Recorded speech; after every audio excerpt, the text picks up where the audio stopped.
Morning class. Today we will discuss about the conducting system of heart. हम आज class में conducting system of heart की बात करेंगे। मतलब हमारा हार्ट जो है वो कैसे बीट करता है, कैसे धड़कता है, उसके बारे में जानने की कोशिश करेंगे। The heart possesses the property of the autorhythmically. Autorhythmicity जो है वो एक तरह से हमारे बॉडी के जो हार्ट का जो रिदम है, रिदम समझते हो, तारतम, लगातार कोई ध्वनि का निकलना या फिर किसी भी ध्वनि को या म्यूजिक को हम बात करते हैं ना कि रिदम में चलता है, एक ही रिदम में लगातार चलते रहना, it is called the autorhythmicity. एक ही रिदम में लगातार चलना। The heart possess the property of autorhythmicity. मतलब जो हार्ट की प्रॉपर्टी है वो खुद से चलती रहती है लगातार, ऑटो रिदम। उसमें कभी भी ऑब्स्ट्रक्शन नहीं होता, कभी भी रुकावट नहीं आती। अगर रुकावट आ गई मीन्स कि हार्ट फेल हो गया। Okay, which means it generates its on electrical impulses and beats independently of nerves और हार्मोन कंट्रोल। इसका मतलब क्या है ऑटोरिदमिसिटी का? इसका मतलब है कि ये जो इलेक्ट्रिकल इम्पल्सेस होती हैं ये कहीं बाहर से जनरेट नहीं होती, कोई दूसरा बॉडी का ऑर्गन्स जनरेट नहीं करता। इसकी इम्पल्सेस जो होती हैं ये खुद से ही इम्पल्सेस, हार्ट की जो मसल्स होती हैं उसके थ्रू ही वो जनरेट होती हैं। But this the help with the nerves और द हार्मोन कंट्रोल। कुछ नर्व सिस्टम होता है, ब्रेन के जो नर्व सिस्टम होता है हमारा, उसके थ्रू, और हार्मोन्स सीक्रेट होते हैं कुछ ऐसे जिसके थ्रू इसके जो इम्पल्सेस को कंट्रोल करना और रिदम के साथ हमेशा कंटिन्यू चलाना, इसका मेन रोल होते हैं nerves and hormones. That is the it is not reliant on the external mechanism to initiate each heart beat. जैसा कि मैंने बताया कि इसका कोई दूसरा रिलेशन नहीं है कि इस एक्सटर्नल मैकेनिज्म कोई नहीं है कि बाहर से कोई मशीन है या कोई ऐसी चीज़ है जिसके थ्रू हम उसको हार्ट को स्टार्ट करते हैं। वो खुद की इम्पल्सेस से जनरेट होता है हार्ट की मसल्स, और जो नर्व सिस्टम होता है, हार्मोन्स होते हैं, उसको कंट्रोल करने में हेल्प करते हैं। Okay, however it is supplied with the both sympathetic and parasympathetic autonomic nerve fibers। जो सिंपैथेटिक एंड पैरासिम्पैथेटिक जो ऑटोनॉमिक नर्व्स फाइबर्स होते हैं वे एक्चुअली हमारे बॉडी के जो इम्पल्सेस होती हैं, एक्टिविटीज़ होती है, उसको डिक्रीज, सिंपैथेटिक एंड पैरासिम्पैथेटिक जो होते हैं नर्व्स, वो एक सिंपैथेटिक क्या होता है, हम कोई भी इम्पल्सेस को इंक्रीज करने, किसी भी प्रोसेस को बढ़ाने के लिए काम करता है। और पैरासिम्पैथेटिक जो हार्मोन्स होता है या पैरासिम्पैथेटिक नर्वस सिस्टम जो होता है वो आपके किसी भी गति को, उसको कंट्रोल करने में, उसको कम करने में हेल्प करता है। एक दो चीज़ें होती, या तो बढ़ेगा या तो घटेगा। जैसे हार्ट बीट होता है हमारा, कभी कभी फास्ट हो जाता है तो ऑटोनॉमिक नर्वस सिस्टम जो होता है वो इंक्रीज हो जाता है उस टाइम पे, एंड पैरासिम्पैथेटिक डिक्रीज होता है। जब पैरासिम्पैथेटिक इंक्रीज होता है तो हमारी हार्ट रेट स्लो हो जाती है। जैसे हम रेस्ट पोजीशन में होते हैं उस टाइम पे हमारा पैरासिम्पैथेटिक स्टिमुलेशन इंक्रीज होता है नर्वस सिस्टम। और जब हम रनिंग करते हैं या दौड़ रहे होते हैं उस टाइम पे हमारा सिंपैथेटिक जो नर्वस सिस्टम होता है वो इंक्रीज होता है। तो उसके इंक्रीज होने से हमारा हार्ट रेट ऑटोमेटिकली इंक्रीज होता है, बढ़ जाता है। लेकिन जैसे ही पैरासिम्पैथेटिक, जैसे आप रिलैक्स पोजीशन में जाते हैं, कोई वर्क नहीं करते हैं, किसी प्रकार का स्ट्रेस नहीं होता है, स्पेशली स्ट्रेस वगैरह भी होता है, तो इसमें सिंपैथेटिक नर्वस सिस्टम, क्योंकि हार्ट रेट जैसे ही बढ़ता है, वो कारण कुछ भी हो, तो उस टाइम पे हमारा सिंपैथेटिक नर्वस सिस्टम इंक्रीज होता है। और जैसे ही हम रिलैक्स होते हैं, विदाउट टेंशन फ्री रहते हैं, इंजॉय में रहते हैं, रिलैक्स पोजीशन में बैठे रहते हैं, कुछ भी नहीं करते, सोचते नहीं ज़्यादा, उठपटांग कुछ भी दिमाग में नहीं आता, उस टाइम पे हमारा पैरासिम्पैथेटिक नर्वस सिस्टम वर्क कर रहा होता है। तो ये दोनों क्या है, हमारे हार्ट के रेट को कंट्रोल करने में हेल्प करते हैं। ठीक है, and which increase and decrease respectively the intrinsic heart rate. जैसा कि मैंने बताया कि अभी जो जिसका एक्सप्लेनेशन दिया वही वर्ड यहाँ पे यूज किया गया है कि इंट्रिंसिक हार्ट रेट, जो हार्ट के अंदर की जो रेट है उसको ये कंट्रोल करते हैं। जो हार्ट की मसल्स खुद से जनरेट होती हैं इम्पल्सेस, पहले दो थिंग्स याद रखना है कि हार्ट की जो मसल्स है या रिदम है, जो रिदम जिसको हार्ट बीट बोलते हैं हम, वो 72 बीट पर मिनट सुना होगा आपने, हार्ट धड़कता है, 1 मिनट में। तो वो रिदम जो है वो हार्ट की मसल्स में होता है, स्पेशलाइज्ड टाइप ऑफ मसल्स के पार्ट में आपने चैप्टर में पढ़ा होगा, या मैंने जस्ट क्लास में बताया था कि ये जो मायोकार्डियल लेयर होता है स्पेशल टाइप ऑफ मसल्स होता है जो कि सिर्फ और सिर्फ हार्ट में प्रेजेंट होता है, वन थिंग।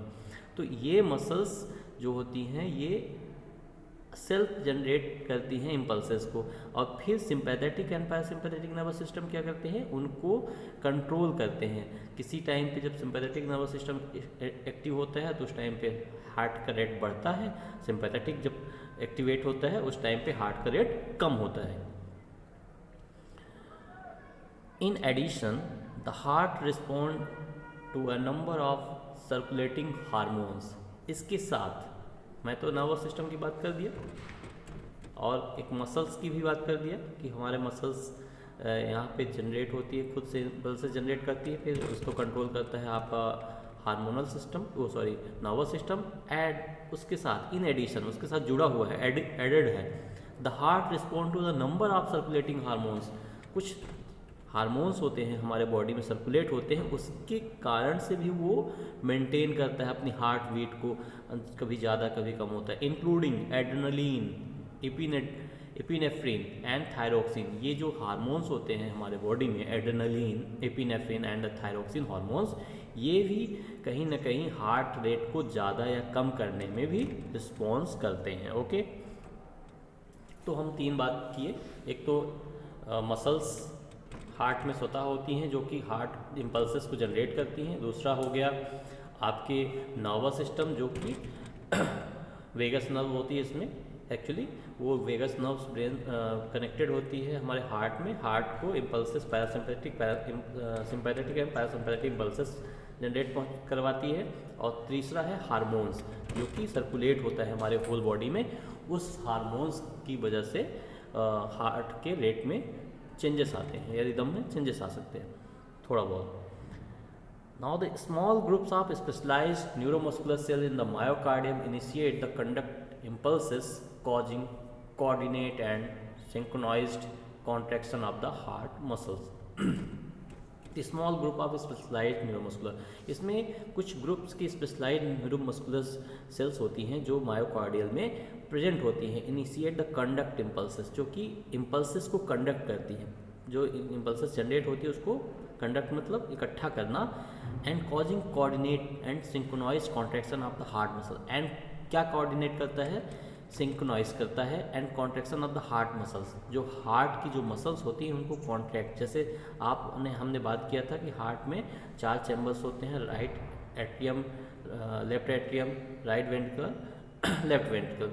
तो एट्रियम कॉन्ट्रैक्शन होगा तो फिर वेंट्रिकल्स में ब्लड जाता है, वेंट्रिकल कॉन्ट्रैक्ट होता है तो आपके पल्मोनरी आर्टरी में एंड आर्टा, आर्टा में ब्लड को सप्लाई होता है। तो इन दोनों चीज़ों को, जो इम्पल्सेस जो ब्लड को सप्लाई करने के लिए भी कंडक्टिंग सिस्टम ऑफ हार्ट जो हम बात कर रहे हैं अभी, ये बहुत इंपॉर्टेंट है। अगर ये हार्ट बीट ही ना करे तो ब्लड का एक जगह से दूसरी जगह में जाना असंभव है। ओके, तो ये जो है small group of specialised neuromuscular cells, ये मायोकार्डियल में प्रेजेंट होते हैं, इनके थ्रू ही हार्ट का ये जो इम्पल्सेस होती हैं जनरेट होती हैं, और उसके बाद हार्ट कॉन्ट्रैक्ट एंड रिलैक्स होता है।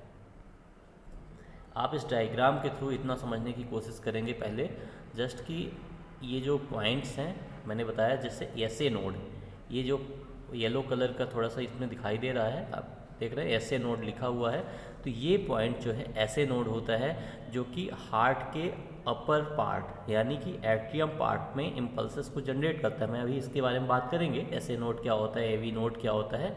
एंड फिर ये नोड होता है, ये जो सेकेंड,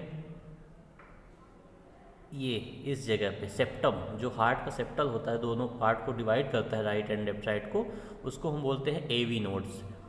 उसके बाद ये एट्रोगुनरल वेंट्रिकुलर बंडल दिखाई दे रहा है आपको, ये तो ये पार्ट, ये वाला पार्ट जो है एट्रोवेंट्रिकुलर बंडल बोलते हैं, एंड बंडल ऑफ हिस भी बोलते हैं इसको। एंड फिर ये नेटवर्क ऑफ पुरकिंजे फाइबर्स आप देख रहे हैं, ये दिखाई दे रहा है, तो ये पुरकिंजे फाइबर्स एक छोटे छोटे उनके जाल टाइप का स्ट्रक्चर होता है जो कि आपके वेंट्रिकल, हार्ट के वेंट्रिकल में प्रेजेंट होता है। तो इनको मैं एक एक करके बताने की कोशिश करूँगा, डायग्राम से आप थोड़ा समझिए कि इसमें SA नोड, फिर AV नोड एंड फिर बंडल ऑफ हिस और आर्ट्रियोवेंट्रिकुलर बंडल्स जिसे हम बोलते हैं, बंडल ऑफ हिस बोलते हैं, देन पुरकिंजे फाइबर्स। तो ये चीज़ें, चार चीज़ें प्रेजेंट होती हैं जिसके थ्रू ही इम्पल्सेस हमारे हार्ट के चारों तरफ, हार्ट के सभी मसल्स में पहुंचती हैं, जिसके थ्रू हार्ट कॉन्ट्रैक्ट होता है अलग अलग टाइम पे। उसका टाइमिंग पीरियड भी होगा, उसके बारे में अपन बाद में बात करेंगे, बट अभी अपन समझ लीजिए कि ऐसे नोड क्या होता है। तो साइनोएट्रियल नोड जो ऐसे नोड है, this is small mass of specialised cell, एक स्पेशल टाइप ऑफ सेल्स है। मैंने बताया इसके पहले कि स्पेशलाइज्ड टाइप ऑफ सेल्स होती हैं जिसके थ्रू ये इम्पल्सेस जनरेट होती हैं। तो small mass of specialised cells lies the wall of the right atrium, right atrium के वॉल में प्रेजेंट होती है, दिखा था डायग्राम में, राइट एट्रियम के वॉल में वो प्रेजेंट होती है। And atrium near the opening of the superior vena cava, जहाँ पे सुपीरियर वेना कावा का ओपनिंग होता है उसी जगह पे लगभग आसपास ये जो ऐसे नोड होता है, साइनोएट्रियल नोड होता है, वो प्रेजेंट होता है। स्पेशल टाइप ऑफ सेल्स इस जगह पे प्रेजेंट होती हैं जो फायर करती हैं या जनरेट करती हैं खुद की impulses. The sinoatrial cells generate these regular impulses because they are the electrically unstable।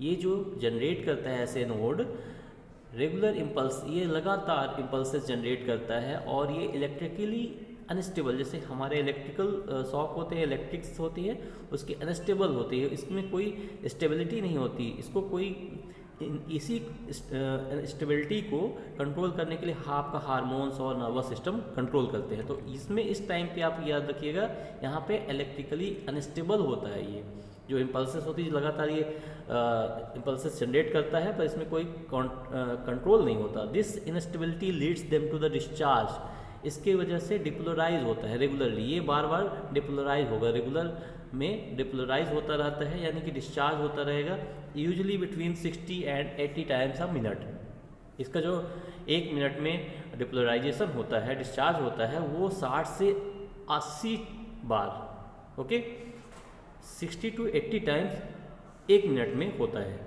Clear है ना? This depolarisation is followed by the recovery. ये जो डिपोलराइजेशन होता है इसके थ्रू क्या होगा, रिकवरी भी होगी। एक बार जैसे 60 बार, 60 से 80 बार डिपोलराइजेशन होता है, डिस्चार्ज होता है, तो डिपोलराइजेशन भी तो होगा। अगर कोई भी चीज़ क्रिया की विपरीत प्रक्रिया भी होती है तो सेम यहाँ पे रिकवरी भी होगा, जैसे डिस्चार्ज करेगा वैसे रिकवर होगा, तो दोनों चीज़ें हो रही है इसमें, ठीक है। तो उतना ही रिकवरी होगा, but almost immediately their instability leads them to the discharge again, okay. But almost immediately जैसे ही स्टार्ट होता है their instability leads them to discharge again, फिर से वो डिस्चार्ज होने लगता है। दोनों प्रोसेस लगातार चलती रहती है। सेटिंग द हार्ट रेट, जो कि हार्ट रेट को सेट करते हैं। Because the SA nodes discharge faster than any other part of the heart, it normally set the heart rate and it's called the pacemaker. जो SA node होता है ये discharge ज़्यादा fast discharge करता है of the heart rate, इसलिए हम इसको ही जनरली हार्ट रेट के नाम से देते हैं। इस अपना जो हार्ट रेट है 60 to 80 heart beat per minute, यानी कि 72 आपने बात किया, जैसे स्टैंडर्ड फॉर्मेट में हम बात करते हैं 72 हार्ट बीट पर मिनट रहता है, लेकिन उसको हम एक एवरेज की बात करें 60 to 80 टाइम्स हार्ट रेट होता है हमारा नॉर्मल। तो इस वजह से क्योंकि ये सबसे ज़्यादा हार्ट रेट होता है इसका, इसलिए हम इसको ह्यूमन बॉडी में सबसे पहले इसको नाम देते हैं कि हमारा जो हार्ट रेट होता है नॉर्मल वो 60 to 80 टाइम्स होता है, okay. Setting this rate because the SA node discharge faster than other part of the heart, मैंने बताया जैसे कि यही जो है सबसे ज़्यादा फास्ट करता है, उसके बाद जो है वो हार्ट रेट अपना या फायरिंग स्टेट जो होता है वो कम हो जाता है। दूसरे हार्ट के पार्ट की बात करते हैं तो it normally set the heart rate and is called the pacemaker of the heart. हमने जैसे बताया कि ये नॉर्मली हार्ट रेट को सेट करता है और इसको हम पेस मेकर, आप पेस मेकर के बारे में पढ़ेंगे बाद में। Pacemaker artificial pacemaker भी होते हैं जब हमारे हार्ट की इम्पल्सेस कम होने लगती हैं, हार्ट अपना प्रॉपर तरीके से इम्पल्सेस जनरेट नहीं कर पाता, तो हम आजकल सर्जरी के थ्रू सुना हुई होगा कहीं आसपास की पेस मेकर का यूज किया जाता है। तो पेस मेकर वही है इम्पल्सेस को जनरेट करने के लिए। तो ये एक्चुअली नेचुरल पेस मेकर होता है जो हमारे हार्ट में प्रेजेंट होता है। इसको हम ऐसे नोड को पेस मेकर ऑफ हार्ट भी बोलते हैं। Clear? Firing of the SA node triggers arterial contraction. जैसे ही ऐसे नोड को फायर होता है उस टाइम पे कॉन्ट्रैक्शन किसका होता है? आर्ट्रियल का। हमारे जो आर्टरी वाला पार्ट होता है, atrium part, artery and ventricles जो होता है, आर्ट्रियम जो पार्ट होता है उस जगह को ये right side and left side दोनों साइड में आप देख रहे होंगे, ये ऐसे डायग्राम में ये भी है, ये भी है, ये पूरे पार्ट में क्या फायर कर रहा है अपनी इम्पल्सेस, जिसकी वजह से हमारा दोनों आर्ट्रियम एक साथ कॉन्ट्रैक्ट होता है। दोनों वेंट्रिकल जब जाएगी इम्पल्सेस इधर तो वेंट्रिकल कॉन्ट्रैक्ट होगा। तो अभी जो ऐसे नोड होता है उस टाइम पे हमारा आर्ट्रियम कॉन्ट्रैक्ट होता है, ओके, जैसे ही फायर करता है।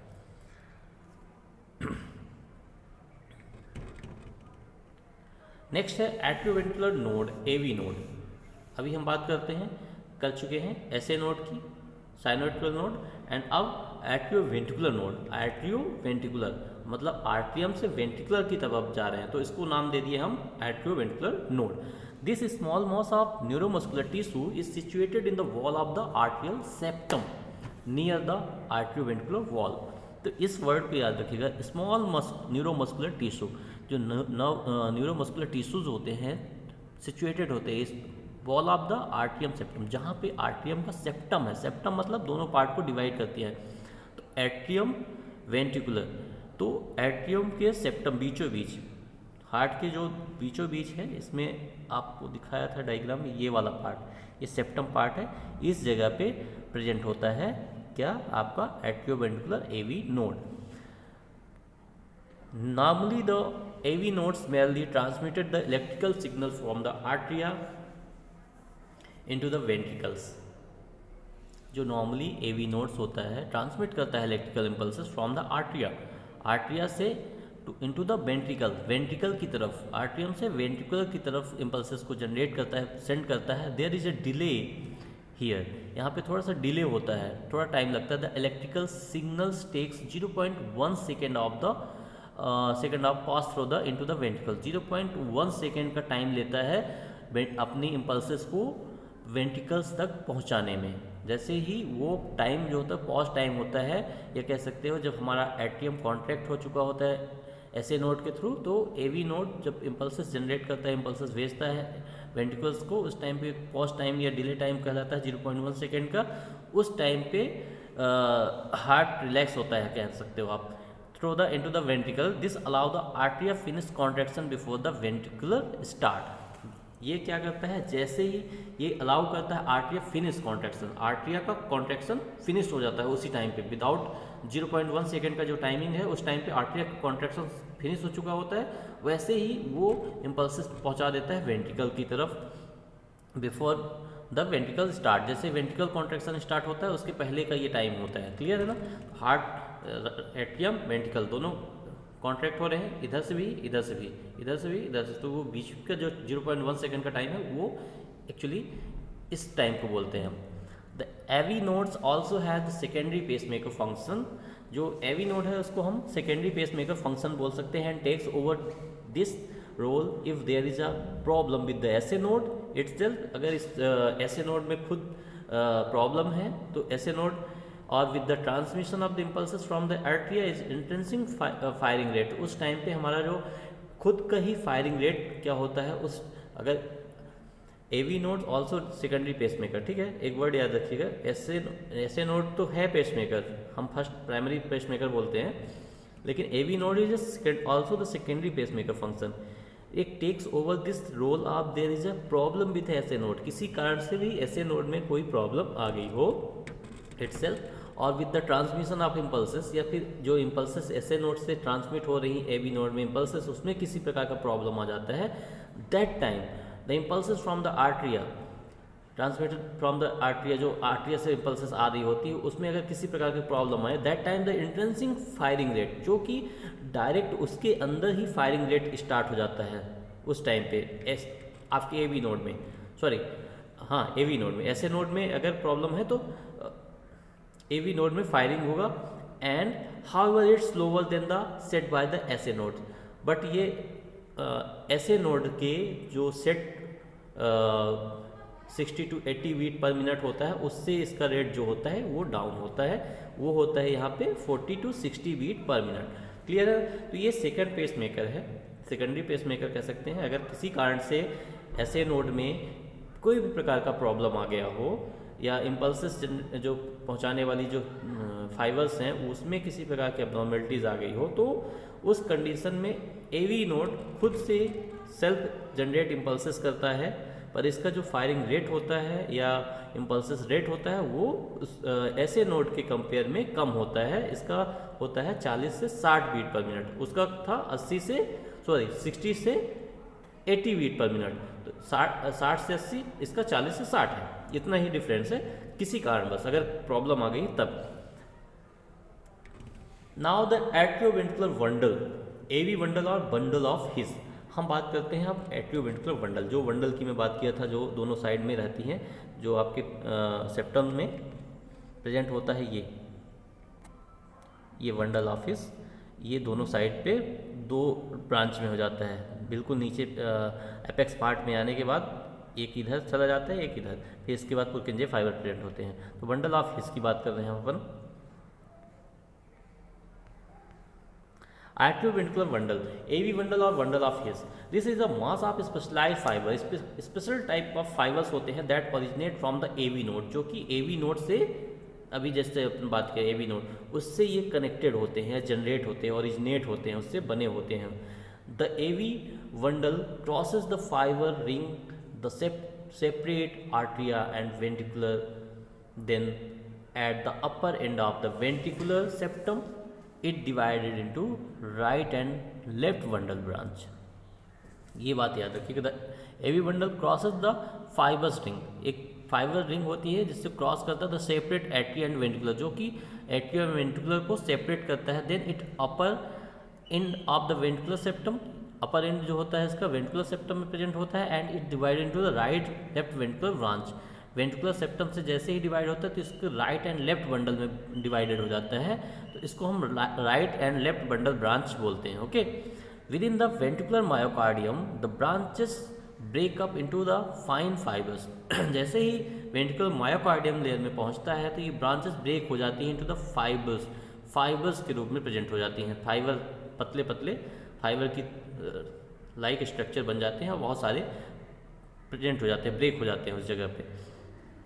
कॉल्ड द पुरकिंजे फाइबर, जिसको हम पुरकिंजे फाइबर बोलते हैं। बहुत सारे जब वेंट्रिकल्स के मायोकार्डियल लेयर में पहुंचते हैं तो ये आपके पुरकिंजे फाइबर्स के रूप में कन्वर्ट हो जाते हैं। कौन? आपके बंडल ऑफ हिस, या दो bundle, right and left bundle branch जो होती हैं वो पुरकिंजे फाइबर्स में कन्वर्ट हो जाती हैं। क्लियर है ना? The AV bundle branch of Purkinje fibres transmitted electrical impulses. अब ये जो है इलेक्ट्रिकल इम्पल्सेस ट्रांसमिट करती from the AV node to the apex of myocardium. AV node से लेकर एपेक्स ऑफ मायोकार्डियम, जो लास्ट का पार्ट है वो हमारा हार्ट का नीचे की तरफ अपेक्स बोलते हैं, उस मायोकार्डियम लेयर में वो इलेक्ट्रिकल इम्पल्सेस पहुंचाने का काम करती हैं। Where the wave of the ventricle contraction begin, उस टाइम पे वो वेंट्रिकुलर कॉन्ट्रैक्शन को स्टार्ट करता है। जैसे ही वहाँ तक पहुँचता है इम्पल्सेस, तो जो वेंट्रिकुलर की मसल्स होती हैं पुरकिंजे फाइबर्स की कॉन्ट्रैक्ट होने लगती हैं। Begins the SVEEP upward and outwards pumping blood into the pulmonary artery and the aorta. ठीक, पल्मोनरी आर्टरी की मैं बात किया था कि जैसे ही वेंट्रिकल कॉन्ट्रैक्ट होगा तो राइट साइड से पल्मोनरी आर्टरी में ब्लड जाएगा, एंड लेफ्ट साइड से आर्च ऑफ आवर्टा में ब्लड ऊपर की तरफ जाता है। हार्ट का नीचे की तरफ वेंट्रिकुलर कॉन्ट्रैक्ट हो रहा है तो लंग्स की तरफ जा रहा है, और आर्च ऑफ आवर्टा की तरफ ब्लड सप्लाई हो रहा है। तो ये पूरा फंक्शन है हमारे हार्ट का, ये कह सकते हैं हमारे जो हार्ट कैसे भी किस प्रकार से जनरेट करता है इम्पल्सेस, और किस प्रकार से हार्ट के कॉन्ट्रैक्शन एंड रिलैक्सेशन में इसका इम्पॉर्टेंट रोल होता है। तो ये स्पेशल टाइप ऑफ मसल्स होती हैं जो कि हमारे हार्ट में प्रेजेंट होती हैं। कुछ नर्वस सिस्टम होता है, सिंपैथेटिक पैरासिम्पैथेटिक एक्टिविटी के थ्रू ये ऊपर नीचे हो सकता है, जनरेट होता है। उसके साथ हार्मोन्स होते हैं कुछ जो उसके हार्ट रेट को कंट्रोल करने में हेल्प करते हैं। Now the nerve supply of the heart to the heart, कौन सी नर्व्स होती है जो हार्ट में सप्लाई होती है? As mentioned earlier, the heart is influenced by the autonomic sympathetic and parasympathetic. Autonomous system है एक्चुअली ये, सिंपैथेटिक एंड पैरासिम्पैथेटिक जिसकी हम बात कर चुके हैं। Nerves originate in the cardiovascular centre in the medulla oblongata. Medulla oblongata brain का part होता है जो कार्डियोवास्कुलर सेंटर से स्टार्ट होता है। The vagus nerve parasympathetic, supply the mainly the SA and AV node and atrial muscles. जो main nerves होती है वो एक्चुअली होती है वेगस नर्व, जो पैरासिम्पैथेटिक नर्वस सिस्टम नर्व्स होती है, जो SA एंड AV नोड्स में आर्टियल मसल्स में सप्लाई होती है, जिसके थ्रू हार्ट को इम्पल्सेस जनरेट पहुंचाने का काम करती है। The parasympathetic stimulation reduce the rate with impulses are produced, decreasing the rate and the force of the heart beat. Okay, parasympathetic stimulant reduce the rate, हमने जैसे इसके बारे में डिस्कशन कर चुका है कि वो हार्ट को रेट को रिड्यूस करती है, एंड इम्पल्सेस आर प्रोड्यूसेस और decrease the heart rate and force the heart beat. The sympathetic nerve supply the SA and AV node and the myocardium of the atrial ventricle, sympathetic stimulation increasing the rate and force the heart rate। sympathetic की मैंने बताया कि ये increase करता है, parasympathetic क्या करता है, डिक्रीज करता है। तो वेगस नर्व है जो कि सिंपैथेटिक एंड पैरासिम्पैथेटिक दोनों प्रकार का वर्क करती है, वो हार्ट के कंट्रोल करने में हेल्प करती है। अब बात कर लेते हैं factor affecting the heart rate. कौन कौन से ऐसे फैक्टर्स हैं जिसकी वजह से हार्ट रेट चेंज हो सकता है या बदल सकता है, अफेक्ट कर सकता है हार्ट के। Most importance other in here this the main factor affecting the heart rate, gender, mail females में डिफर करता है, जेंडर भी है जो कि हार्ट रेट को ऊपर या नीचे कर सकता है, करता है actually. And autonomic sympathetic and parasympathetic nerve activities, जैसे मैंने बता दिया है कि सिंपैथेटिक एंड पैरासिम्पैथेटिक किस प्रकार का नर्वस सिस्टम स्ट्रांग है उस टाइम पे, वो डिपेंड करता है हार्ट रेट के लिए। एज है, कम एज में, ज़्यादा एज में एंड ओल्ड एज में ये डिफ़र हो सकता है। कम एज में ज़्यादा रहेगा हार्ट रेट, फिर मिडिल में कैसा रहेगा, उसके बाद स्लो हो सकता है। तो ये डिपेंड करता है gender, autonomic system, age, circulating hormones, जैसा कि इसके बारे में डिस्कशन हो चुका है। एड्रेनलिन, थायरोक्सिन हार्मोन्स की एक्टिविटी एंड एक्सरसाइज, किसी प्रकार की एक्टिविटी कर रहे होते हैं, एक्सरसाइज कर रहे थे, उस टाइम पे हार्ट रेट इंक्रीज हो जाता है। टेम्परेचर, अगर बाहर का टेम्परेचर ज़्यादा है उस टाइम पे भी हमको बहुत उमस लगती, गर्मी लगती, हीट लगता है, तो उस टाइम पे भी हमारा हार्ट रेट वेरिएंट हो सकता है, चेंजेस आ सकते हैं। ब्रेस्ट बायोरिसेप्टर रिफ्लेक्सेस, जैसे कि किसी भी, ये भी हमारा ऑटोनोमिक नर्वस सिस्टम से जनरेट होते हैं। बायोरिसेप्टर हमारा होमोस्टैटिस जो होता है हमारे बॉडी के अंदर की जो प्रोसेस होती है, कहते हैं होमोस्टेसिस, मतलब इंटरनल कंट्रोल जो होता है, फिजियोलॉजिकल कंट्रोल होता है, उसमें किसी प्रकार का प्रॉब्लम आता है, उसकी वजह से भी हार्ट रेट हमारा इंक्रीज हो सकता है। जैसे स्ट्रेस लेवल बढ़ गया, सडनली हमने अनप्लीजेंट कोई बिहेवियर हो गया, उन सब चीज़ों की वजह से भी आपका वेस्टिबुलर रिफ्लेक्सेस होते हैं, उस वजह से हो सकता है। इमोशनल स्ट्रेस है, इमोशनल स्ट्रेस की वजह से स्टेट किसी प्रकार के हम इमोशनली हो जाते हैं, बहुत ज़्यादा स्ट्रॉन्ग इमोशंस हो गए, कुछ भी प्रॉब्लम आ गया, उस टाइम पे भी हमारे हार्ट रेट में फ्लैक्चुएशन होता है, ऊपर या नीचे हो सकता है, चेंजेस आ सकते हैं। हार्ट रेट सडनली, कोई फियर हो गया, अचानक से हम डर जाते हैं, कोई शेर आ गया सामने, सपोज दैट एग्जाम्पल के लिए, तो हम उससे चीज़ से डर जाते हैं, तो उस चीज़ के लिए ये सारे फैक्टर्स हैं जो अफेक्ट करते हैं। तो I hope you understand the what ever I will do. मैंने जो आपको बताया, मैंने जो समझाया, समझाने की कोशिश किया, उसको आप समझने की कोशिश करेंगे और आप उसको स्टडी करेंगे। I think